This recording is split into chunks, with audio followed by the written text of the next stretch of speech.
श्री स्वामी समर्थ। अनंतकोटी ब्रह्मांड नायक राजाधिराज योगीराज अक्कलकोट निवासी सद्गुरु श्री स्वामी समर्थ महाराज की जय। अवधूत चिंतन श्री गुरुदेव दत्त। श्री स्वामी समर्थ। सर्व स्वामी भक्तांना माझा नमस्कार। आज हा व्हिडिओ विशेष कारणासाठी घेऊन आलेलो आहे, कारण बुधवार दिनांक 12 नोव्हेंबर 2025 रोजी कालभैरव जयंती आहे। प्रामुख्याने कालभैरव देवांची सेवा केल्याने आपल्यावरील सर्व नकारात्मक दुष्ट शक्ती, शत्रुपीडा किंवा नको असलेल्या गोष्टी आपल्यापासून दूर होतात। अर्थातच स्वामी महाराज हे प्रत्यक्ष शिवस्वरूप आहेत आणि कालभैरवनाथ महाराज म्हणजे भगवान शंकरांचे अंश आहेत किंवा भगवान शंकरांचे स्वरूप आहेत। त्यामुळे स्वामी भक्तांनी कोणती उपासना नक्की करायची आहे, कालभैरव जयंतीनिमित्त स्वामी महाराजांना कोणती सेवा प्रिय आहे, तर आज आपण हा व्हिडिओ पूर्ण पहा। नक्कीच आपल्याला विशेष सेवा करायला मिळणार आहे किंवा सेवेची माहिती समजणार आहे।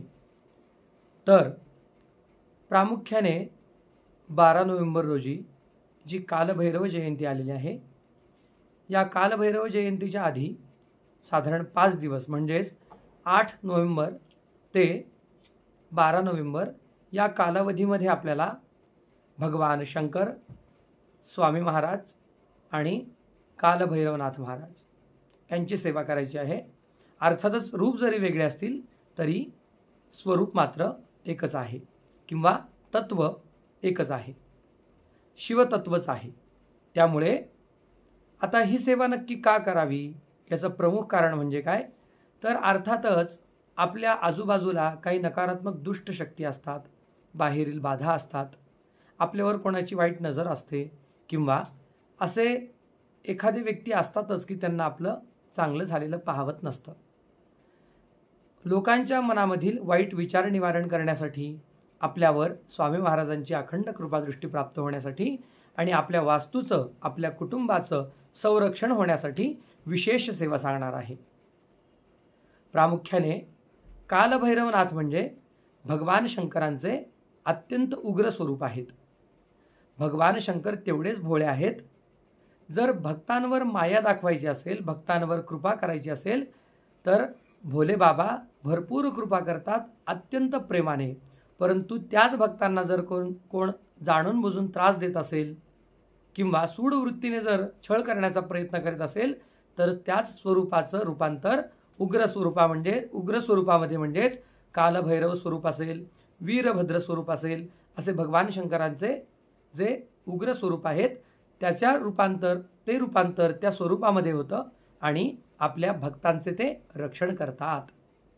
त्यामुळे आपल्या कुटुंबाचं रक्षण होण्यासाठी, प्रामुख्याने शत्रुपीडा असेल, कोर्ट कचेरी अशा गोष्टींमध्ये जर आपण अडकले असाल, जमिनीचे काही वादविवाद असतील किंवा कौटुंबिक काही वादविवाद असतील, तर यावर आपण मात करण्यासाठी, या अडचणी दूर होण्यासाठी आपल्याला विशेष स्वामी, शिव आणि कालभैरव सेवा सांगणार आहे। तर सर्वप्रथम आपल्याला सेवा कुठून आणि कशी आरंभ करायची आहे, तर दिनांक 8 नोव्हेंबर 2025 रोजी प्रातःकाळी म्हणजे सकाळी सूर्योदयाच्या वेळी लवकर उठून आंघोळ करून देवांची पूजा करायची आहे। आपल्या घरामध्ये स्वामी महाराजांची मूर्ती असेल किंवा भगवान शंकरांचे शिवलिंग असेल, तर हे पूजेमधून आपल्याला अभिषेकासाठी घ्यायचं आहे। भगवान शंकर, स्वामी महाराज यांच्यावर आपल्याला पाण्याने अभिषेक करायचा आहे। अभिषेक करताना आपल्याला नक्की कोणत्या स्तोत्राचं, मंत्राचं पठण करायचं आहे ते सांगणार आहे। सर्वप्रथम आपल्याला कालभैरव अष्टक जर आपल्याला म्हणणे शक्य असेल तर ते म्हणून किंवा आपण यूट्यूबच्या माध्यमातून ते श्रवण करीत आपण देवांवर अभिषेक करू शकता। जर ते शक्य नसेल तर आपण ओम नमः शिवाय, श्री स्वामी समर्थ आणि ओम कालभैरवाय नमः या तिन्ही मंत्रांचं उच्चारण करीत आपण अभिषेक करायचा आहे।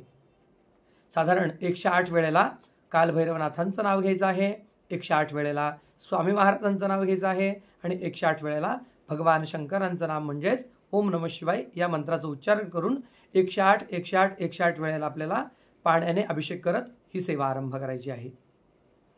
सलग 5 दिवस आपल्याला ही सेवा करायची आहे। 5व्या दिवशी जेव्हा कालभैरव जयंती आहे, प्रामुख्याने या दिवशी सायंकाळच्या वेळी भक्तवत्सल या माझ्या यूट्यूब चॅनलवर विशेष रुद्राभिषेक सेवा किंवा विशेष कालभैरव अष्टक सेवा संपन्न होणार आहे. त्यामुळे या सेवेची माहिती मी आपल्याला व्हिडिओच्या माध्यमातून एक दिवस आधी देईलच, परंतु आता आपण मुख्य सेवेवर येऊया. जर आपल्याला वारंवार आजारपणाचा त्रास होत असेल, बाहेरच्या बाधेचा त्रास होत असेल, जाणून बुजून एखादी व्यक्ती शत्रुपीडा आपल्यावर करत असेल किंवा सूड वृत्ती मनामध्ये धरून जर आपल्याला त्रास देण्याचा प्रयत्न करत असेल आणि आपलं सर्वच प्रकारे संरक्षण होण्यासाठी विशेष आपल्याला उपाय आणि उपासना करायची आहे. आपल्याला काय करायचं आहे?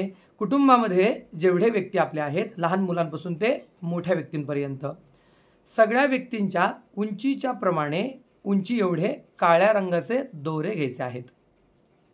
उदाहरणार्थ घरामध्ये 2 व्यक्ती असतील, 4 असतील, 3 असतील, तेवढे आपण संख्येमध्ये ते दोरे घ्यायचे आहेत. आणि 8 तारखेला जेव्हा आपण अभिषेक करणार, त्या अभिषेकाचं थोडंसं तीर्थ, त्याच्यामध्ये थोडीशी हळद घालायची आहे. ते जे दोरे आहेत ते त्या हळद आणि तीर्थाच्या पाण्यामध्ये ते दोरे भिजवायचे आहेत. आपल्या उजव्या हातामध्ये ते दोरे धरून त्याची मूठ बंद करून आपण एकदा कालभैरवाष्टक म्हणायचं आहे. आपल्याला दोरे घेताना दुप्पट संख्येमध्ये घ्यायचे आहेत. उदाहरणार्थ जर 5 व्यक्ती असतील तर 10 दोरे घ्यायचे आहेत, कारण 5 दोरे आपल्याला भगवान शंकरांना किंवा कालभैरवनाथांना किंवा स्वामी महाराजांना 5 दिवस झाल्यानंतर, सेवा संपन्न झाल्यानंतर अर्पण करायचे आहेत. आणि 5 दोरे किंवा ज्या संख्येमध्ये आपल्या घरामध्ये लोक असतील त्यांच्या हातामध्ये आपल्याला ते बांधायचे आहेत, धारण करायचे आहेत. तर आता आपण जे काही दोरे घेतलेले असणार, उजव्या मुठीमध्ये आपण ते दोरे धरून ठेवायचे आहेत आणि कालभैरवाष्टक म्हणायचं आहे किंवा यूट्यूबच्या माध्यमातून श्रवण करायचं आहे. त्यानंतर 21 वेळेला ओम कालभैरवाय नमः, 21 वेळेला ओम नमः शिवाय आणि 21 वेळेला श्री स्वामी समर्थ असा जप करून ते जे दोरे असणार आहेत त्यातील जे अर्पण करण्याचे दोरे आहेत त्या प्रत्येक दोऱ्यांना एक एक गाठ बांधायची आहे. म्हणजेच 5 दिवस ज्या वेळेला आपण ही सेवा करणार तर 5 गाठी बांधायच्या आहेत.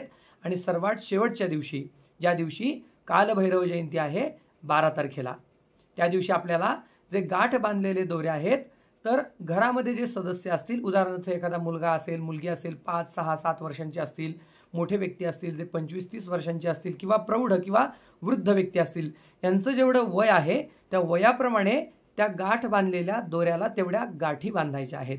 उदाहरणार्थ 5 वर्षाचं बाळ असेल तर 5 गाठी अजून जास्तीच्या बांधायच्या आहेत. जर 25 वर्षांचा जर मनुष्य असेल तर 25 गाठी त्याला बांधायच्या आहेत. आणि प्रौढ किंवा वृद्ध व्यक्ती असेल तर त्यांच्या वयाप्रमाणे तेवढ्या गाठी बांधून शेवटच्या दिवशी भगवान शंकरांचं मंदिर असेल, कालभैरवनाथांचं मंदिर असेल किंवा स्वामींचं मंदिर असेल, त्यांच्या मंदिरामध्ये जाऊन आपल्याला एकतर त्यांच्या चरणांवर हे दोरे अर्पण करायचे असेल. जर आपल्याला तिथे दोरे अर्पण करण्याची व्यवस्था नसेल तर बाहेर झाड असेल किंवा मंदिराचं द्वार असेल त्याला आपल्याला तो दोरा बांधायचा आहे किंवा मंदिराच्या आवारात कुठे आपल्याला तो दोरा बांधायचा आहे, देवाची प्रार्थना करायची आहे.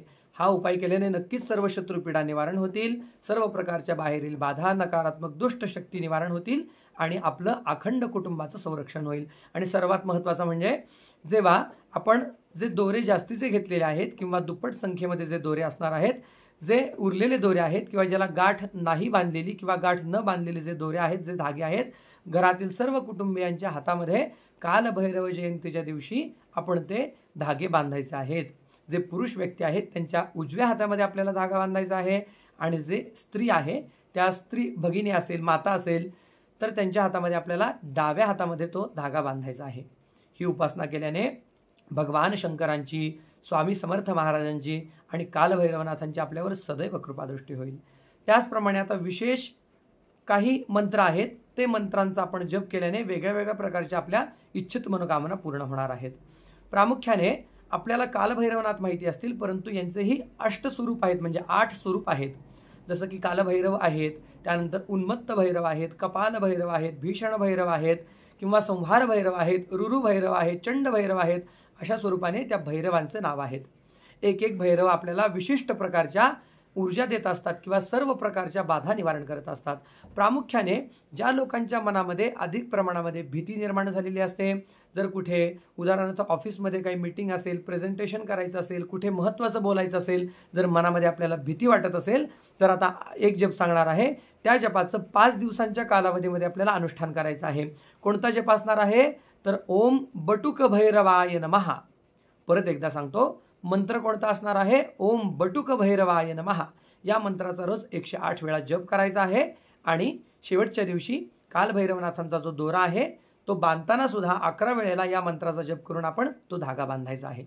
त्यानंतर प्रामुख्याने ज्या लोकांना शत्रुपीडेचा वारंवार त्रास होतो, ज्या लोकांना उदाहरणार्थ आपल्या एखाद्या व्यक्तीसोबत वाद झालेले असतात, जाणून बुजून ते लोक आपल्याला त्रास देण्याचा प्रयत्न करतात किंवा कोर्ट कचेरी अशा गोष्टींमध्ये जर आपण बरेच दिवसांपासून गुंतलेले असाल, अडकलेले असाल, तर पुढील प्रमाणे मंत्र सांगणार आहे, त्याचा रोज 108 वेळेला जप करायचा आहे।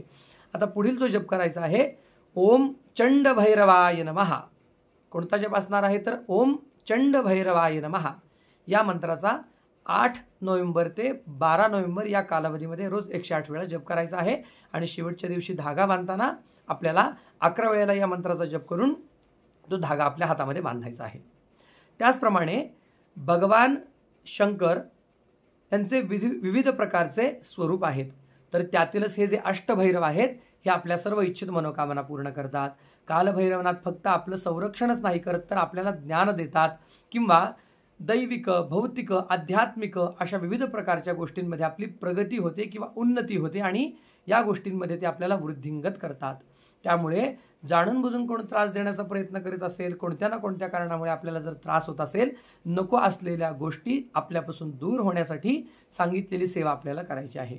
प्रामुख्याने जर यापैकी आपल्याला रोज देवांना अभिषेक करणं किंवा ही सेवा नाही करणं शक्य झालं तर रोज आपल्याला न चुकता आठवणीने श्री स्वामी समर्थ या मंत्राचा रोज 108 वेळेला प्रामुख्याने कालभैरव जयंती निमित्त जप करायचा आहे आणि ओम कालभैरवनाथाय नमः या मंत्रांचा जप केला तरी चालेल, काही अडचण नाहीये। तर ही सेवा स्त्री पुरुष सर्वजण ही सेवा करू शकतात, या सेवेसाठी फार काही बंधन नाहीयेत, परंतु एवढं आहे घरामध्ये या कालावधीमध्ये मांसाहार कोणीही करायचा नाहीये। जो व्यक्ती उपासना करणार आहे त्याने तर अजिबातच नाही, परंतु घरामध्ये सुद्धा मांसाहार करायचा नाहीये आणि बाहेरही आपण मांसाहार करून घरामध्ये कोणत्याही व्यक्तीला येऊ द्यायचं नाहीये। प्रामुख्याने भगवान शंकरांचं हे जे स्वरूप आहे अत्यंत उग्र स्वरूप आहे, त्यामुळे ही उपासना आपल्याला जी करायची आहे अत्यंत पावित्र्याने, शुद्ध मनाने आणि निस्वार्थ भावनेने आपल्याला ही सेवा करायची आहे। नक्कीच आपल्याला याचा उत्तम प्रकारे लाभ होईल आणि प्रामुख्याने कालभैरवनाथ म्हणजे यांना आपण क्षेत्रपाल म्हणतो। क्षेत्रपाल म्हणजे हे रक्षणकर्ते आहेत, त्यामुळे सर्व बाजूंनी आपलं रक्षण होण्यासाठी भगवान श्री शिव, श्री स्वामी समर्थ महाराज आणि कालभैरवनाथांची आपल्यावर अखंड कृपादृष्टी राहण्यासाठी ही उपासना आपण करायची आहे। त्याचप्रमाणे दिनांक 12 नोव्हेंबर 2025 रोजी कालभैरव जयंतीनिमित्त नेहमीप्रमाणे भक्तवत्सल या माझ्या यूट्यूब चॅनलच्या माध्यमातून सायंकाळच्या वेळी विशेष सेवा, अभिषेक सेवा, स्तोत्र मंत्र पठण सेवा ही होणार आहे, त्यामुळे सर्वांनी अधिक प्रमाणामध्ये या सेवेचा लाभ घ्यायचा आहे। या सेवेची वेळ आणि बाकी माहिती एक दिवस आधी व्हिडिओच्या माध्यमातून मी आपल्याला देईल। जर आपल्या काही शंका असतील या सेवेबद्दल तर या व्हिडिओच्या माध्यमातून किंवा कमेंटमध्ये मला आपण प्रश्न विचारू शकता, मी नक्कीच आपले उत्तर देण्याचा प्रयत्न करेन। तसेच स्वामी समर्थ देवांना, तसेच भगवान शंकरांना आणि कालभैरवनाथांकडे प्रार्थना करून सांगत आहे की सर्व जणांच्या घरामध्ये सुख समृद्धी धनधान्य प्राप्त हो, सर्वांच्या कुटुंबाचे रक्षण हो आणि आपली नक्कीच सर्व मनोकामना पूर्ण हो। श्री स्वामी समर्थ। व्हिडिओ आवडला असेल तर नक्कीच अनेक लोकांपर्यंत पोहोचवा। ज्या लोकांना प्रामुख्याने या सेवेची आवश्यकता आहे त्यांच्यापर्यंत नक्कीच हा व्हिडिओ पोहोचवा। श्री स्वामी समर्थ।